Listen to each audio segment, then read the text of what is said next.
Pinta, fotografiya, pagtula, lahat alay sa'yo aking tigaliha. Sabay-sabay na obra ginagawa, walang bawas na kulay, lahat puno ng buhay. Dalawa lang ang aking kamay, ngunit hindi mabilang ang pwedeng gawin, walang katapusan. Lumalabas na katas ng pag-uwit, pagbuhat, pagsalita. Mga dating akalang hangganan, yun pala'y maaaring makapitan. Dulo lang ng ilalim, dun pala dapat sa talon ay humakbang. Dati-rati hindi alam kung paano susundan. Ngayon na may sunod-sunod na bira ng kaluluwa. Mga talata't kabanata, saan galing sila?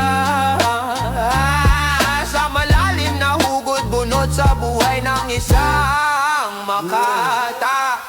Ngunit ang mga letra at hugis nagagawang walang mintis. Sa pag-ensayo, pagsaan ay laging may labas ginagawa, pati mga dating naudlot na patid. Huwag maniniwala sa mga bulong ng tamad. Isigaw ang kagalingan, may maraming umangay. Ikaw man ay isa lang, sapagkat daig ng isa ang wala. Mas matimbang ang meron sa salitang gagawa. Kahit ang salita'y may timbang kung gagamitin sa kata. Mga linya'y may akit kung may ayos, may arteng bigla. Mga kuha ng buhay, may magkakamalay. Basta ang subukan, hulihin ay ang maganda. Sa'yo man o hindi ang kamera.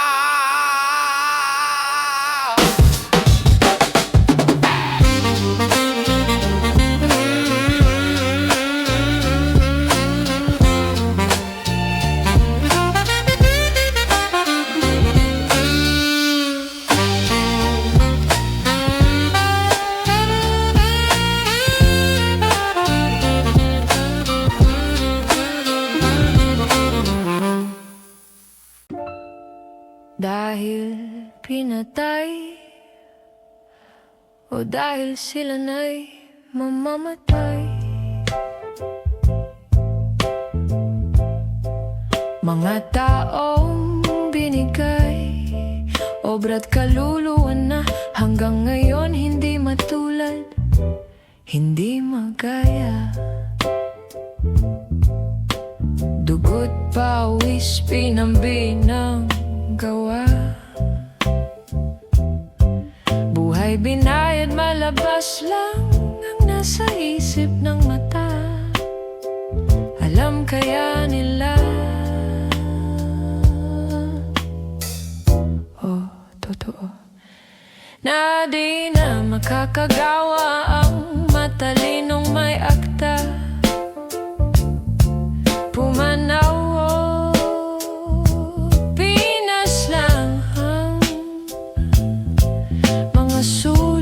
tula at linya, mga gawa na kakaiba. Milagro pa nga sa madla. Dahil ba'y sila'y magaling, may halik ng kaalaman. Galing sa Diyos nating sa kanila lang sinubot hinaing. Oh, di kaya dahil ramdamang papalapit na katapusan. Nahihipo ang hangganan. Ang dulo ng dilay mas malakas ang kampay. Mas mabilis magsulat at gumuhit ang kamay. Ang isip mas bukas sa mga paparating palang bukas. Hindi man masagot ang tanong kung ang naunang kamatayan o kaalamang hantong.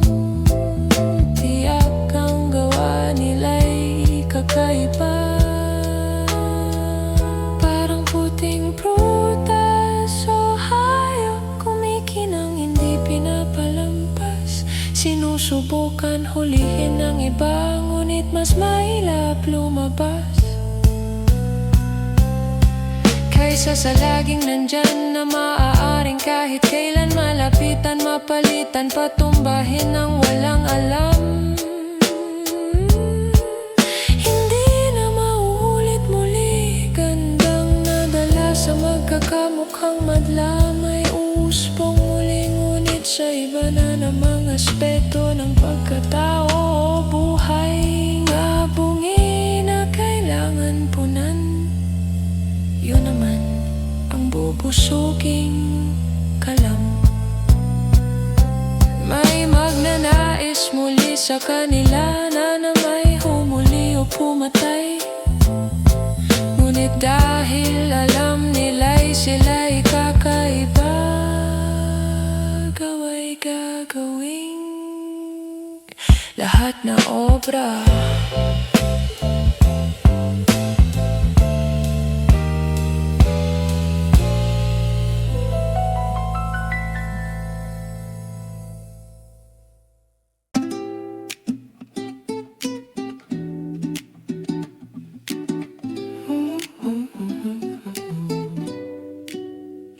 Nagbababad sa may mga sumusulat,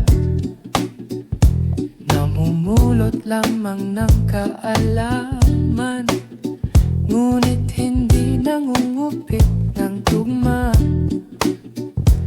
Di naman totoong akin o kanya, dumidikit, pilit lang nananatili sa paligid nila. Mamunan lang ng sapat na karunungan, matulak lang magsulat, madaplisan lang para kumislap ang buwang. Ayaw mag-aral sa kinagis ng paraan, mga hinila sa kable hindi rin tinugtog.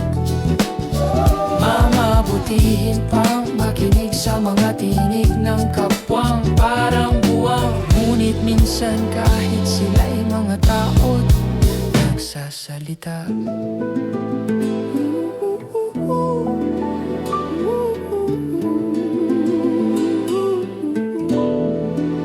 Mga hinila sa kabale hindi rin tinugtog. Mamabutihin pang makinig sa mga tininig ng kapwang parang buwang, ngunit minsan kahit sila'y mga tao't nagsasalita, walang din namang sariling boses, lumalabas lang sa mga labi, puro buwang.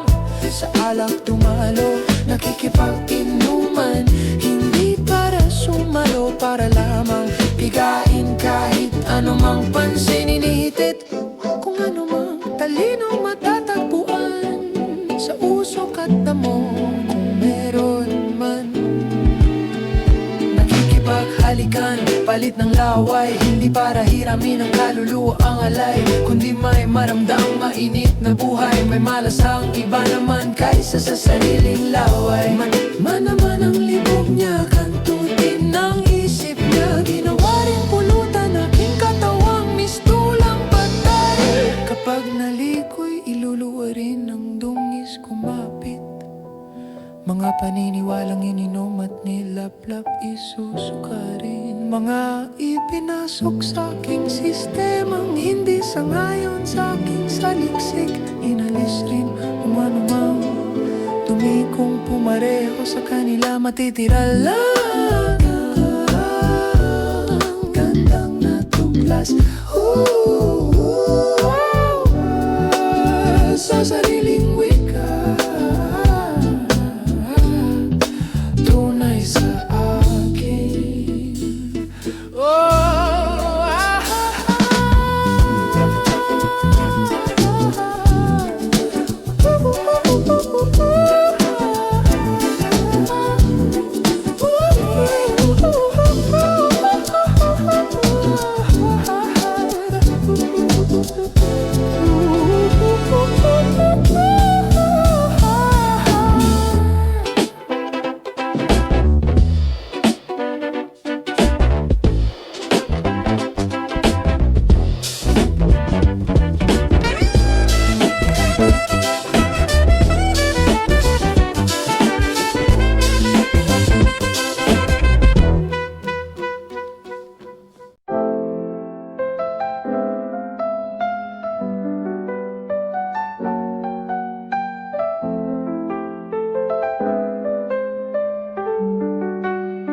sa artist. Hindi ko ibig sabi ng mga walang matang artista na gumagawa pa rin ng obra kahit dilim na lang ang nakikita nila. Ang aking tinutukoy siyang mga pintor na may mga matang gumagana, ngunit hindi nila nakikita ang tunay ng maganda. Dahil ang pananaw nila ay kung ano lang ang maganda sa iba,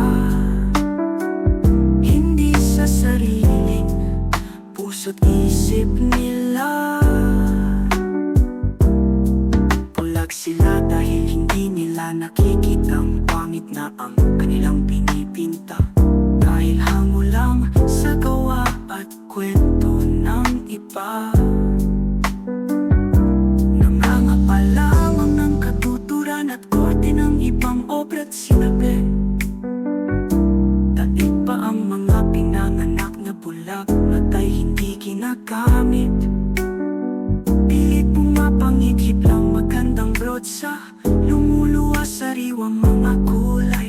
Pipiksyon ng buhay mukhang patay. Kahit ang manipis na canvas na papahinga ng artist na mahusay, nagbibigyan ng buhay ang walang buhay at nagkakamalay.